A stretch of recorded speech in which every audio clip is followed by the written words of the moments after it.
Okay, so hi, hello friends. Welcome to Raksha Pariksha. Today we will learn that our CDS and NDA exam is coming within 4 days. So हम देखेंगे कि last days में आपकी क्या exam strategy रह सकती है and finally I will tell you कि आप मेरे साथ रह करके बेस्ट सॉल्यूशन निकालेंगे अपने एग्जाम के लिए and you have to put your own efforts. So see there are 4 days remaining. ऐसा कुछ खास नहीं कर सकते. जो आप सिंपल सिंपल कर सकते हैं that I am going to tell you. So let's get started with this. First of all, first subject is English. So let's discuss about this thing. ठीक है. तो what you have to do is कि आपको English में subject verb agreement देखना है जिसमें बहुत सारे टॉपिक्स के ग्रामेटिकल रूल्स आ जाते हैं. जो आपके पार्ट्स ऑफ स्पीच होते हैं उनके ग्रामेटिकल रूल्स आ जाते हैं यहाँ पर और आपको उनको पढ़ना है सब्जेक्ट वर्ब एग्रीमेंट को और उसके बेसिस पर आप PYQs लगाइए. बेसिकली स्पॉटिंग द एरर के PYQs लगाने से क्या होगा, आपका जो सारा ग्रामेटिकल पोर्शन है वो कवर हो जाता है. तो just do as much as PYQs of NDA and CDS. पहले CDS वाले CDS के लगाएंगे और NDA वाले NDA के लगाएंगे एंड अगर आपके खत फिनिश हो जाते हैं तो आप एक दूसरे को रिवर्स कर सकते हैं. ठीक है. और एक और इम्पॉर्टेंट चीज़ जो आप कर सकते हैं कि you should search about parts of speech कि किसको कहते हैं, कैसे कहते हैं. तो ये फ्री के नंबर मिलते हैं, 10 क्वेश्चन आएंगे यहाँ से भी. तो आप इजीली यहाँ पे नंबर गेन कर पाएंगे अगर आप पार्ट्स ऑफ स्पीच को अंडरस्टैंड कर लेंगे तो. ठीक है, सिंपल. अब now let's move to the exam strategy कि आपको इंग्लिश का एग्जाम कैसे अटेम्प्ट करना चाहिए. ठीक है. So there are two people. First, जो अगर आपने प्रीवियस ईयर दिया होगा या कोई मॉक दिया होगा आपने, तो आपने एक चीज़ ऑब्जर्व करी होगी कि if you have been doing 105 plus, okay, so I will suggest you कि आप 120 के 120 अटेम्प्ट करें. बिकॉज क्योंकि आप 10-15 क्वेश्चंस में और रिस्क लेंगे, 10 से 15 क्वेश्चंस का रिस्क होगा, but you will gain something positive from here. ठीक है. So stick to this strategy because this will definitely make you to gain some more marks. Okay, more marks. और अगर आप लेस देन 100 करते आ रहे हैं अब तक, so that is not a good idea. I think you should move beyond 100, like 105 और 110 आपको जाना चाहिए. ठीक है. So that should be your simple strategy. इन दो कैटेगरीज में लाई करिए. आई विल डेफिनेटली अश्योर कि आप लोग आराम से अपना स्कोर 70 तक ले जा सकते हैं इस स्ट्रेटजी से. मोर देन 70 और 75 तक भी जा सकता है. No issues with that. और जब आप एग्जाम को अटेम्प्ट कर रहे हैं तो सबसे ज़्यादा मेंटली ग्रूलिंग होता है, जो मेंटली आपको टायरिंग लगता है. ठीक है, जो आपको थका देता है, तो वो सबसे ज़्यादा इंपॉर्टेंट होता है S1 S6. ठीक है, ऑर्डरिंग ऑफ सेंटेंसेस और ordering of words plus comprehension. Last वाले पेपर में कॉम्प्रहेंशन आया नहीं था, बट स्टिल ये सब टायरिंग प्रोसेस है. तो आप ये पेयर ऑफ वर्ड्स वाला, ठीक है, तो आप इनमें क्या कर सकते हैं कि या तो आप उनको फर्स्ट सॉल्व कर लीजिए जिससे आपकी एनर्जी बचेगी और उनको जल्दी सॉल्व कर लीजिए.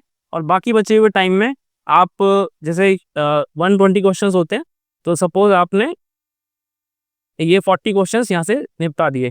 ठीक है, बाकी बचे 80 क्वेश्चंस आप बचे 1 घंटे में कर सकते हैं आराम से. और इसका रिवर्स भी कर सकते हैं कि आप पहले अपने इजी क्वेश्चंस कर रहे हैं और इनके लिए एनर्जी सेव कर रहे हैं, but at least save energy for them, क्योंकि मेंटली बहुत ज़्यादा रूलिंग टास्क होते हैं. ठीक है, और आपका 2 घंटा पूरा लग जाता है आजकल जो इंग्लिश का एग्जाम आ रहा है. सो फोकस ऑन दैट कि आप आराम से पूरे 2 घंटे में कवर करें पूरे इंग्लिश को. ठीक है. Next move to general knowledge या GAT फॉर NDA एस्पिरेंट्स. ठीक है, तो what I will tell you कि आप पिछले 6 महीने के करंट अफेयर्स जो हैं उनको कवर करिएगा, 6 मंथ्स के करंट अफेयर्स. और स्पेशली जो PIB की रिपोर्ट है पिछले 6 महीने में उनको कवर करिएगा विद हेल्प ऑफ आजकल जैसे ChatGPT है या जेमिनी है. इनकी हेल्प से आप क्या करिएगा, एक 1 वीक के स्केड्यूल उठाइएगा. लाइक फ्रॉम अप्रैल में मान लो पहले हफ्ते का उठा लिया हमने, फर्स्ट वीक का, और हमने वहाँ से सारी PIB की रिपोर्ट्स उठा के और उनको एनालिसिस किया with help of these tools. तो आपको आराम से आइडिया मिल जाएगा कि कौन सा करंट अफेयर्स मुझे पढ़ना चाहिए, कौन सा नहीं पढ़ना चाहिए. You will definitely get to it और इजीली आप यहाँ से पढ़ पाएंगे विद हेल्प ऑफ देम. ठीक है. फैक्चुअल इन्फॉर्मेशन का ध्यान रखिएगा कि जनरली क्या होता है कि इसमें फैक्चुअल इन्फॉर्मेशन आपकी गलत हो जाती है कई बार, तो उसका थोड़ा सा ध्यान रख के चलिएगा. और इसमें जब आप PIB की रिपोर्ट्स पढ़ रहे हो तो इकोनॉमिक रिलेटेड टर्म्स जो होती हैं, जो इकोनॉमिक सब्जेक्ट है, उधर उनको समझिएगा. ठीक है, इंटरनेट पे सर्च करिएगा, फाइंड आउट कि वो क्या होती हैं, और वहाँ से क्वेश्चंस ज़्यादा बनेंगे. आपके इकोनॉमिक्स के 10 से 12 क्वेश्चंस आएंगे. सो वहाँ से आपके क्वेश्चंस डेफिनेटली बनेंगे और आप आराम से 5 से 6 क्वेश्चंस सॉल्व कर पाएंगे. ठीक है. और एनडीए वालों के लिए अगर टाइम बचता है आपके पास इसके बाद भी, एनडीए करंट अफेयर ज़्यादा नहीं आते, 10 क्वेश्चन करंट अफेयर के आएंगे और स्टिल सारा करंट अफेयर रिलेटेड नहीं आएगा जैसा सीरीएस में आता है। एनडीए वाले रिमेनिंग टाइम में आप साइंस पढ़ सकते हैं, ठीक है। एक और इम्पॉर्टेंट एप्लीकेशन है पढ़ाई, ठीक है, that is a good application. यहाँ से आप एक बार देख सकते हैं कि जो सिविल सर्विसेज यूपीएससी सीएससी में जो आता है उस टाइप के क्वेश्चंस आजकल आ रहे हैं सीडीएस एग्जाम में भी। तो यू कैन सी दैट कि कैसे क्वेश्चंस बन रहे हैं, एक टॉपिक देख लीजिए आपको आइडिया लग जाएगा, ठीक है। अब अटेम्प्ट कैसे करना है, जनरली आई हैव सीन कि सीडीएस के एस्पिरेंट्स 40 to 50 क्वेश्चंस अटेम्प्ट करते हैं। सो that is not a good idea, क्योंकि आपके यहाँ 10 से 12 क्वेश्चंस तो गलत होने के चांसेस तब भी रहते हैं। ऐसा कोई बहुत रेयर बंदा मिलेगा जो सारे क्वेश्चन सही के सही करके आएगा, ठीक है। सो आई वुड सजेस्ट कि आप 60 तक का टारगेट करिए, और 60 में अगर आप +5 कर सकते हैं एक डिटेल्ड गैस वर्क के साथ में, गैस वर्क डिटेल्ड होना चाहिए, ठीक है, कि आपने बहुत से ऑप्शंस एलिमिनेट कर लिए, आपके पास 1-2 ऑप्शंस ही बचे हैं और आप एक पे ज़्यादा कन्फर्म है कंपेयर टू सेकेंड वन, ठीक है, तब इस केस को करिएगा। तो आप यहाँ पे ये 60 +5 वाले ओपिनियन पे जा सकते हैं, but I think you should go with 60 questions in serious exam at least, ठीक है।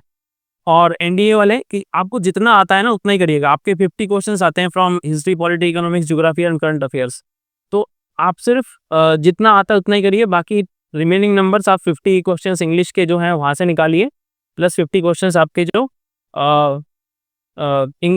साइंस के हैं वहाँ से निकालिएगा, ठीक है। तो ये एनडीए वालों के लिए स्ट्रेटजी हो जाती है। Let's move to the mathematics part, ठीक है। Okay, this is not English, this is maths, okay.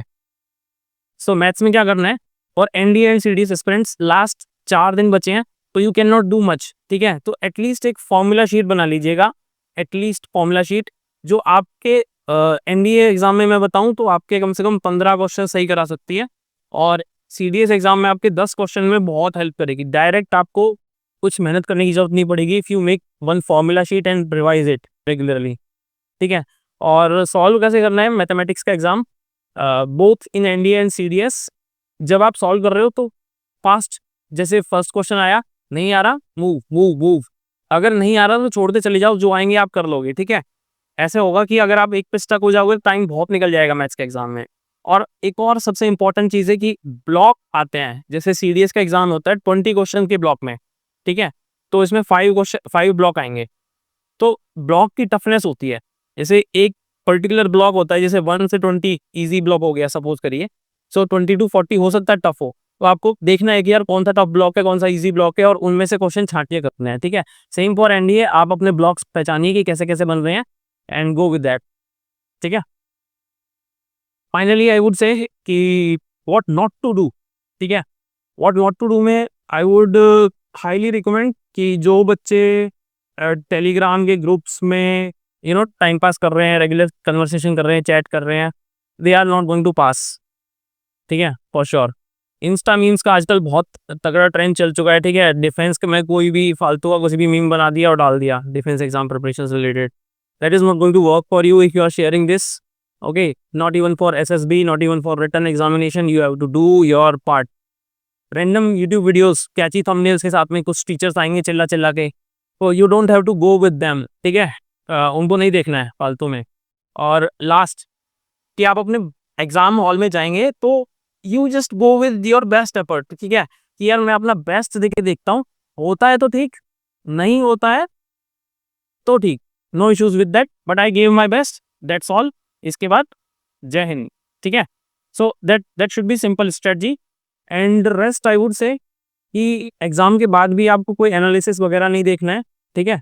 आराम से आइए, जस्ट चिल, और अगर आपको लग रहा है कि एग्जाम क्वालिफाई हो सकता है एक रिलायबल आंसर की से मिला करके, तो आप कंटिन्यू करिए preparation for SSB, rather next return का प्रिपेयर करिए अगर नहीं हो रहा है तो, ठीक है। So I would like to share some more things here, like I have also started SSB guidance programme and PPT screening guidance programme, so that is purely based upon that you should not get any misinformation, you should get out of this loop, ठीक है।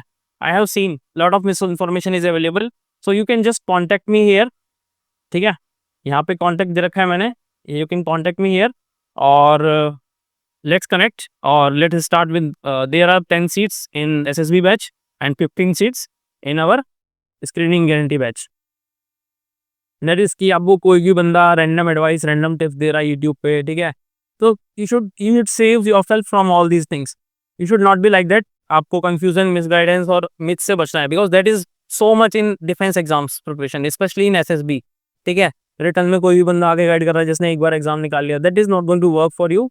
And that is all. You can WhatsApp me here, call me here. ठीक है, Telegram पे search कर सकते हैं आप रक्षा परीक्षा. Join the group and do get updated. Thank you.